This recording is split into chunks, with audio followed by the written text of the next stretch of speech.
Hey everybody, it's time for another round of your questions. If you've got a question that you'd like answered, leave it in the comments section of this video and it might appear in a future Q&A just like this one. And after you're finished watching this, go over to the LanternCast channel where Chad just posted an unboxing video of just about every piece of Green Lantern merch from the Superman movie. So if you're a collector, a Guy Gardner fan, or if you're just curious about what new Green Lantern stuff is out there, I recommend giving this a watch. I'll link to the video in the description and in the end card, so be sure to check it out. And speaking of Guy Gardner and the Superman movie, Tevya Smolka says, by the time you do another Q&A, the new Superman movie will be out, and I'm wondering how you feel about it as a whole. Random Aussie asks, if you've seen the new Superman movie, what are your thoughts on his portrayal of Guy Gardner? Personally, I really like him, but I'm unsure how to justify the Guardians allowing him to become a corporate-backed hero. And Daniel Marr asks, what are your thoughts on Guy Gardner's portrayal in the Superman movie? This movie felt like picking up a totally random issue of a Superman comic and experiencing his world by jumping right into the deep end. It was so much fun. It wasn't perfect or anything, but I can't think of a single problem with the movie that actually feels like a big deal, especially compared to everything they got right. Nathan Fillion nailed Guy Gardner. He came off as an annoying, overconfident, smarmy jerk who you would never voluntarily spend time with, but if you have to work with him, it's not like he's the worst person to be around, and he does seem sincere about wanting to be a hero. That moment where Guy thinks he might get to fight Superman, you can see the anger ready to explode out of him, and you feel his eagerness to prove himself by defeating someone powerful. I like how the instant there's even a hint of a possible extraterrestrial threat, Guy starts leaning into the authority and jurisdiction granted to him by the Green Lantern Corps, because that authority gives him a feeling of legitimacy. It lets him feel important even if nobody thinks he is. This performance and this script perfectly capture what Guy was like before his resurgence in the Geoff Johns era following Green Lantern Corps Recharge. I'm very happy with what we've seen of Guy so far, and I'm also pleasantly surprised that he was in so much of the movie. I went into this prepared for Green Lantern to be on screen for a minute or so, and that's it. But Guy was in a bunch of scenes, and he was great in all of them. Good variety of constructs, too. We didn't get any huge displays of power, but the movie did show off Guy's creativity, which also allowed for some funny moments.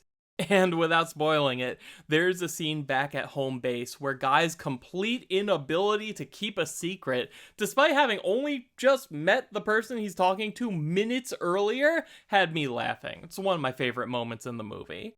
So yeah, I loved it, and I think Guy was great. I've heard rumors about him showing up in the Lanterns TV show. No idea if that's true, but I'd be all for it. The James Gunn DCU has a great thing going with Nathan Fillion's Guy Gardner, and I can't wait to see more of him. As for what the Guardians would think about Guy joining the Justice Gang, the Guardians tend to not care what you do as long as you get the job done without blatantly breaking any of their rules, if they even notice. I don't think they'd see a corporate-sponsored team like the Justice Gang as being any different from a more traditional team like the Justice League, since both ultimately serve the larger goal of protecting the sector. Archeo Geek asks, do you think they should retcon the Guardians? At this point in the last 20 years, I think they have been involved in more evil schemes or even world-ending schemes than most Green Lantern villains. You know what's really frustrating? They actually already did a complete refresh of the Guardians, and it didn't really help. By the end of the Geoff Johns run, all of the Guardians were dead. Well, except for Ganthet and Sade, the only two who remained good people. But all of the Guardians who turned against sentient life because they thought it was for the quote-unquote greater good were gone, and in their place we got the Templar Guardians. This was a small group of Guardians who'd been living in seclusion for millions of years, and were untainted by anything bad that the other Guardians did. They actually traveled around with Kyle and Carol in the Green Lantern New Guardians series, since they figured that it would be a good idea to learn about the universe before trying to guard it. Everything seemed like it was going great. Then at some point, the Templar Guardians started dressing like regular Guardians, and one of them decided to steal the central battery and wipe out a few planets, you know, for the greater good, and just like that, it's like nothing changed. I'm still not clear on what's going on with the Guardians right now. They all got wiped out at the end of the Jeffrey Thorne run of Green Lantern, and somehow came back at the end of the Civil Corps storyline. And we know they're different, but we don't know what that means, other than the fact that some of them wear the colors and the symbols of different Lantern Corps. Personally, I think it would be a nice change of pace if they stuck to the idea of Ganthet and Sade being the only Guardians for a while. They're not morally ambiguous like the other Guardians, and they're both very willing to be proactive and try new things, which would be refreshing at this point. Plus, it would allow for more moments of Guardians doing impressive things with their powers that's above and beyond what a Green Lantern is capable of. Fidgety Jones asks, do Lanterns need to have an understanding of what their construct is in order to make it? For example, Kyle Rayner makes lots of high-tech looking weaponry, but I would assume he doesn't know how they work and is just making up stuff via his imagination as an artist, but I get lots of mixed messages online. Is it just one of those inconsistent bits of lore that changes over time, or is there a concrete rule? If they needed to understand how these things actually work, Kyle wouldn't have lasted a week. Think of a construct as a lump of clay that's been sculpted to look like a car or a robot or whatever. It's highly detailed on the outside, but inside it's just a mass of clay. So when Kyle Rayner rides around in a construct car, it's just a lump of willpower energy sculpted to look like a car. It can drive around because Kyle is willing it to move. Kind of like a kid playing with a toy truck. It's just a mass of plastic, but it can roll around as long as the kid grabs hold and makes it go. Now, all that said, there are some Lanterns who do things the way you described. John Stewart famously builds all of his constructs piece by piece from the inside out, as though they were real objects. John doesn't need to do it this way, but he does it anyway because this is just how his mind works. He's an architect. He thinks about how structures are formed and what individual components do. He won't just build a generic bridge, he'll make sure it's structurally sound with every rivet in its proper place. And this extends to weapons too, since he was a Marine sniper and became very familiar with the inner workings of his arsenal.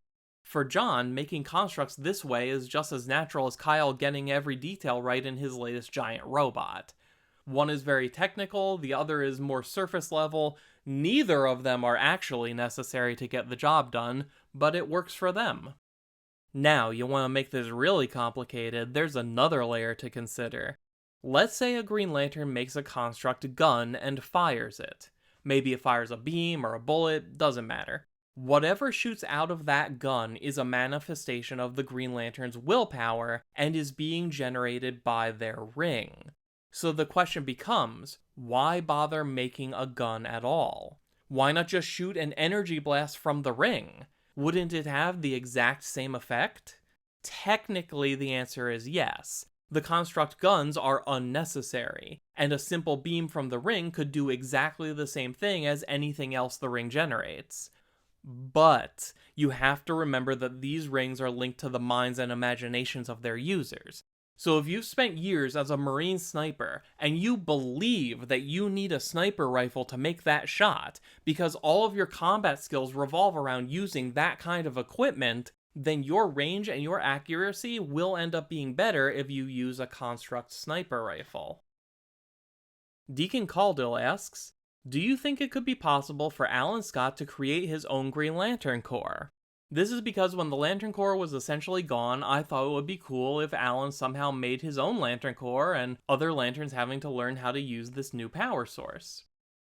That would be both really cool and really dangerous. Because remember, Alan's power source is alive. The Starheart has evolved into a pretty malicious force over time, and it's jumped at every possible opportunity to take over the minds of Alan and his kids. Maybe introducing more strong-willed people into the mix would make controlling the Starheart easier, or maybe it would just give the Starheart more chances to corrupt a host. Atticus wants to know, what is the canonical explanation for Sinestro's original blue suit? Is it just that he's had different costumes? Is it meant to be ultraviolet or something else? So Sinestro used to be an anthropologist. He found ancient texts referencing the existence of the invisible spectrum of ultraviolet power and began hunting for it. His research uncovered a kind of clothing woven from special fibers that can help channel the ultraviolet energy. So basically, Sinestro made that outfit in preparation for the day that he'd finally discover the ultraviolet light, so that he'd have an easier time controlling it. All of that, of course, is a fairly recent retcon. They just thought it would look cool. Montior asks, what would be your dream crossover with Green Lantern? Kind of like Star Trek Green Lantern. Farscape! I found this show forever ago on the Sci-Fi Channel and loved it. That said, it's been a very long time since I last watched Farscape, so I don't remember enough details to go in depth on what I'd like to see from the story. Maybe we treat it like both franchises have always been in the same universe, and tensions are rising as the Peacekeepers are pushing to expand their jurisdiction into Guardian territory. Maybe Ferris Air helped build the ship that John Crichton got lost in. Hell, maybe Hal tested it. Or maybe we do keep them in separate universes. I mean, considering that wormholes are such a big part of Farscape, it would be pretty easy to justify some lanterns suddenly showing up in the Farscape universe. Or actually, what might be better is for Moya's crew to fall through a funky wormhole into the DC universe, where Crichton would have to decide if he'd be happy ending his quest to return home by settling for life on an Earth that isn't his own. Raul Reyes asks, when did they reveal that Kyle was half Mexican, and has that been meaningfully explored at all? I believe the first time it came up was in Green Lantern number 150 back in 2002.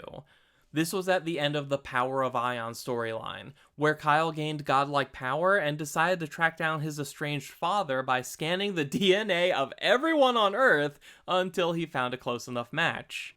Unfortunately, it's been a very long time since anyone's focused on Kyle's personal life outside of who he is or isn't dating.